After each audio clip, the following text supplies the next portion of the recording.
அனைவருக்கும் வணக்கம். TNPSC group 1 mains அதோட பிஒய்க்யூ சீரீஸில் இது வந்து 5வது கொஸ்டின். இது வரைக்கும் 4 பார்த்துட்டோம். 5வது கொஸ்டின் பாருங்கள். Describe the Besant uprising during colonial rule. இந்த மாதிரி கொஸ்டின் வந்து பார்க்கும்போது கொஞ்சம் யோசித்து ஆன்சர் பண்ணணும். அதாவது ஏன் ஆன்சர் யோசித்து பண்ணணும் அப்படின்னா, ஈஸியான கொஸ்டின் தானே அப்படின்னு கேட்டிங்கன்னா, ஆமாம், கொஸ்டின் ஈஸி தான். 10 மார்க் கொடுக்குறாங்க, கொஸ்டின் ஈஸி தான். ஆனால் 10 மார்க்குக்கு நீங்கள் இதில் எவ்வளோ எழுதுவீங்கன்னு இதுக்கு வந்து ஒரு பவுண்ட்ரி கிடையாது. இந்த கொஷினுக்கு, இந்த மாதிரி கொஷினுக்கு ஒரு முடிவே கிடையாது. இது நீங்கள் எழுதணுன்னா எழுதிக்கிட்டே இருக்கலாம். அவ்வளோ பெரிய விஷயம், கிட்டத்தட்ட இது 50 மார்க்கு கூட எழுதக்கூடிய அவ்வளோ பெரிய கொஷின், சரிங்களா? பட் இதில் சேலஞ்ச் என்னென்னா, 10 மார்க் கொஸ்டினுக்கு ஏற்ற மாதிரி இருக்கக்கூடிய ஸ்பேஸில் இதை அட்ரஸ் பண்ணுறதுங்கிறது தான் இதில் சேலஞ்சு. அப்போ பாருங்கள், இந்த கொஷினை கேள்வி நல்லா புரிஞ்சுக்கங்க. டிஸ்கிரைப் த பெசன்ட் அப்ரைசிங் அப்படிங்கிறாங்க டியூரிங் த கலோனியல் ரூல். அப்போ பெசன்ட் அப்ரைசிங்கோட அதை தான் என்ன பண்ண சொல்கிறாங்க, அதை பற்றி சொல்லு அப்படிங்கிறாங்க. அப்போ நீங்கள் இதை இந்த மாதிரி கொஷின் வந்து ஓப்பன் கொஷின். இதில் நீங்கள் எப்படினாலும் ஆன்சர் எழுதலாம், சரிங்களா? ஓப்பன் கொஷின் எப்படினாலும் எழுதலாம். ஸோ இதுக்கு ஒரு பேட்டர்ன் எழுதியிருக்கு. அதாவது ஒரு 10 மார்க்கில் டிஎன்பிசி வந்து என்ன எக்ஸ்பெக்ட் பண்ணுவாங்க அப்படிங்கிற ஆஸ்பெக்டில் இதுக்கு ஆன்சர் பண்ணியிருக்கோம். ஸோ ஒரு டைட்டில் கொடுத்தாச்சு, பெசன்ட் அப்ரைசிங்ஸ் அப்படின்னு சொல்லி கொடுத்தாச்சு. ஸோ பாருங்கள், during British rule several Besant uprising took place across the country. நிறைய நடந்துச்சு அப்படிங்கிறோம். எதனால் நடந்துச்சு அப்படிங்கிறத இதிலே சொல்லிடுறோம். அப்போ பின்னாடி இருக்கக்கூடிய பேக்ரவுண்டுன்னு ஒரு ஹெட்டிங் போட்டு எழுத வேண்டிய விஷயத்தை நம்ம என்ன பண்ணுறோம், இங்கே இன்ட்ரோலே சொல்லிடுறோம். Heavy taxation, oppressive land revenue system, exploitative landlords, decline of traditional agrarian right அப்படிங்கிற விஷயத்தை என்ன பண்ணுறோம் சொல்கிறோம். நீங்கள் இதை வந்து இன்ட்ரோடக்ஷனில் சொல்கிறதோட நோக்கம் என்னென்னா, ஏன்னா நமக்கு இதுக்கு வந்து பின்னாடி இடம் கிடையாது. அதனால் எவ்வளோக்கு எவ்வளோ எங்கெங்கே சேர்க்க முடியுமோ சேர்த்து எழுதிடணும். இல்லைனா நான் என்ன பண்ணியிருப்பேன்னா, இதை இது ஒரு 15 மார்க்கில் கேட்டிருந்தாங்கன்னா இது தனியாக பேக்ரவுண்ட் அப்படின்னு போட்டு அப்படி கொண்டு போயிருக்கலாம். பட் இது ஒரு 10 மார்க்கில் கேட்கப்பட்டதால் 1.5 பக்கத்துக்குள்ளே எழுதணும். அப்படிங்கிறதுனால நம்ம இந்த ஆஸ்பெக்டை ஃபாலோ பண்ணுறோம், சரிங்களா? So the British economic policies disrupted the rural economy and led to widespread hardship among peasants அப்படின்னு சொல்லி சொல்கிறோம், சரிங்களா? அப்போ இந்த கொஷினுக்கு இதை மட்டும் படித்து புரிஞ்சாலே இதுக்கு ஆன்சர் புரிஞ்ச மாதிரி தான். இப்போ பாருங்கள், முக்கியமான ஃபீச்சர்ஸ் என்னெல்லாம் அப்படின்றாங்க. Against colonial land policies. அப்போ லேண்ட் பாலிசின்னா ஜமீன்தாரி, ரயத்வாரி, மகள்வாரி இதெல்லாம் என்ன பண்ணிச்சு, டேக்ஸ் பர்டனை இம்ப்ரூவ் பண்ணிச்சு. Failure to pay taxes led to loss of land and forced labour. முடிஞ்சா? அப்போ லேண்ட் பாலிசிஸ் இல்லைன்னா என்ன சொல்லலாம், லேண்ட் ரெவன்யூ சிஸ்டம்னு கூட இதுக்கு ஹெட்டிங் வச்சுக்கோங்க. பாருங்கள், resistance to exploitation by landlords and money lenders. Peasants often revolted against landlords and moneylender who charged high interest. அவங்களுக்கு எதிராக என்ன பண்ணாங்கன்னா போராட்டம் பண்ணிட்டு இருந்தாங்க. Use of tradition and religious symbol. Religion மூலமாக ட்ரைபல் கஸ்டம், லோக்கல் லீடர் இவங்க எல்லாத்தையும் என்ன பண்ணாங்கன்னா யுனைட் பண்ணாங்க. காதியை வந்து பெருசாக ஸ்ப்ரெட் பண்ணாங்க. இந்த மாதிரி எல்லாமே நம்ம சொல்லலாம். அடுத்து பாருங்கள், சப்ரஸ்டு பை பிரிட்டிஷ் ஃபோர்ஸ். ஆனால் எவ்வளோ பெரிய பிரச்சனை வந்தாலும் பிரிட்டிஷ்காரங்க தான் கடைசி ஜெயிப்பாங்க, சரிங்களா? ஸோ அதனால் எல்லா பிரச்சனையுமே, சரிங்களா, எல்லா ரெபலையுமே பிரிட்டிஷ்காரங்க தான் ஜெயிச்சிருப்பாங்க. Most uprising were localized and unorganized and were crushed by British troops.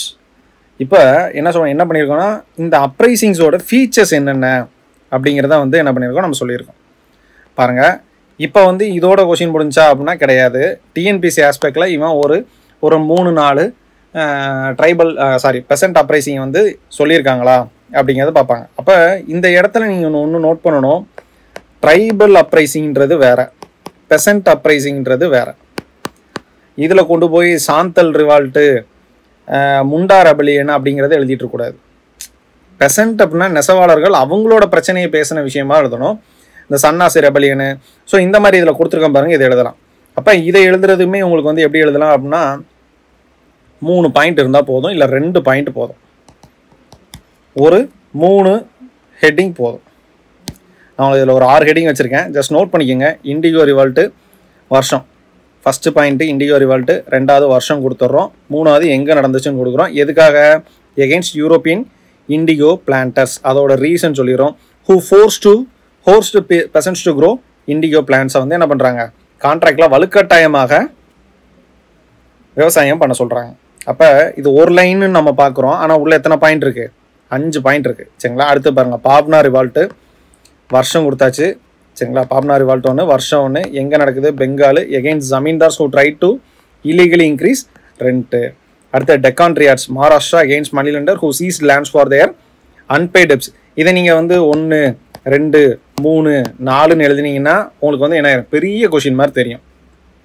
பாருங்கள், எக்கா மூமெண்ட் உத்தரப்பிரதேஷ், சம்பரன் சத்தியாகிரகா காந்தி, கேதா சத்தியாகிரகா காந்தி, சரிங்களா? ஸோ இதெல்லாம் சொல்லலாம். அப்புறம் கடைசி என்ன பண்ணுங்கள், சிக்னிஃபிகன்ஸ். அப்போ பாருங்கள், these uprising reflected agrarian distress and resistance to colonial exploitation. அப்போ நெசவாளர்களோட பிரச்சனை என்ன, விவசாயிகளோட பிரச்சனை என்னங்கிறத இது என்ன பண்ணுச்சு, தெளிவுபடுத்துச்சு. They created awareness of rural issues and influence later nationalist movement. இந்த மாதிரியான சின்ன சின்ன போராட்டங்கள் பிற்காலத்தில் ஒரு பெரிய சமூக போராட்டமாக மாறுச்சு, தேசிய போராட்டமாக மாறுச்சு அப்படிங்கிறாங்க. அடுத்து பாருங்கள், தோ mostly spontaneous and localise they light foundation for organised person moments in 20th century. இப்போ ஒரு பிரச்சனை நடந்திருக்கும், அதில் வந்து நம்ம தோல்வி அடைஞ்சிருப்போம். அதனால என்ன பண்ணியிருப்போம், அந்த தோல்வியிலேருந்து பாடம் கற்றுக்கிட்டு அடுத்து ஸ்ட்ராங்காக இருப்போம். அதை தான் இங்கெல்லாம் சின்ன சின்ன பிரச்சனையாக வந்திருக்கும். இதில் ஒவ்வொரு பிரச்சனையை ஃபேஸ் பண்ணியிருப்பாங்க. அதனால் பிரிட்டிஷ்காரங்க ஜெயிச்சிருப்பாங்க. பின்னால் இந்த பிரச்சனையெல்லாம் ஷார்ட் லிஸ்ட் பண்ணி என்ன பண்ணியிருப்பாங்க, அதுலேருந்து ரெக்டிஃபை பண்ணி ஒரு நல்ல போராட்டங்களாக பின்னாடி என்னாச்சுன்னா உருவெடுத்துச்சு அப்படின்னு சொல்லி முடிக்கிறோம். சரிங்களா? ஸோ இதுதான் இந்த கொஸ்டினோட ஆன்சர். ஓகேங்களா? ஸோ கன்க்ளூஷன் வந்து என்ன சொல்லலாம், இந்த மாதிரி பெசன்ட் அப்ரைசிங்ஸ் பிற்காலத்தில் இந்திய தேசிய விடுதலை போராட்டத்தில் ஒரு முக்கிய பங்கு வகிச்சுது அப்படிங்கிற மாதிரி என்ன பண்ணலாம் சொல்லி முடிச்சிடலாம். அவ்வளோதான். அதனால தான் இதில் வந்து என்ன பண்ணல, கன்க்ளூஷன் வைக்கலை. ஏன்னா இந்த போராட்டங்கள்லாம் ஸ்பான்டேனியஸாக இருந்துச்சுன்னா இதை நெகட்டிவாக சொன்ன மாதிரி இருக்கக்கூடாது.